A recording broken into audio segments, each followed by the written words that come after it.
Hello बच्चों, let's read the question. The question says cloud contains option A positive charge, option B negative charge, option C neutral charges and option D both A and B. So इस question के अंदर हमें क्या पूछा है कि जो क्लाउड्स होते हैं उनके पास में कैसा चार्ज होता है. सो इस क्वेश्चन को करने के लिए हम क्या करेंगे कि कंसेप्ट अप्लाई करेंगे. की कॉन्सेप्ट के अंदर हम सबसे पहले देखेंगे कि क्लाउड के पास में चार्ज आता कहाँ से है. ठीक है, और फिर हम देखेंगे कि चार्ज कितने टाइप का होता है. सो क्लाउड के पास जो चार्ज आता है वो क्या आता है, चार्जिंग बाई फ्रिक्शन.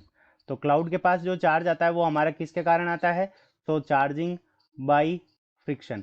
तो फ्रिक्शन के कारण जब चार्जिंग होती है तो उसके कारण हमारे क्लाउड के पास में क्या आता है, चार्जिंग आती है. अब ये फ्रिक्शन क्लाउड के पास में कब आता है, तो क्लाउड के अंदर क्या होता है, एयर के पार्टिकल्स होते हैं.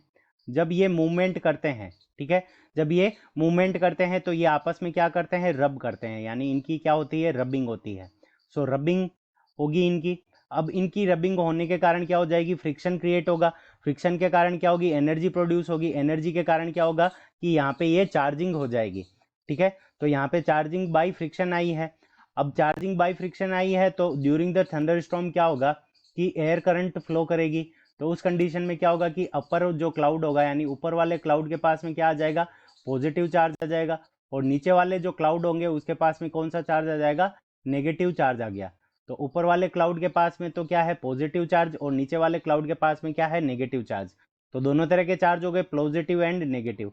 तो क्लाउड के पास में कौन से चार्ज हो गए, तो क्लाउड के पास में है पॉजिटिव एंड नेगेटिव चार्ज.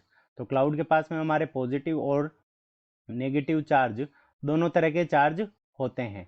सो अब ये हमें कौन से ऑप्शन के अंदर गिवन है, ऑप्शन डी के अंदर. So option D is the correct answer of this question. I hope you understood it well. Best of luck. Thank you.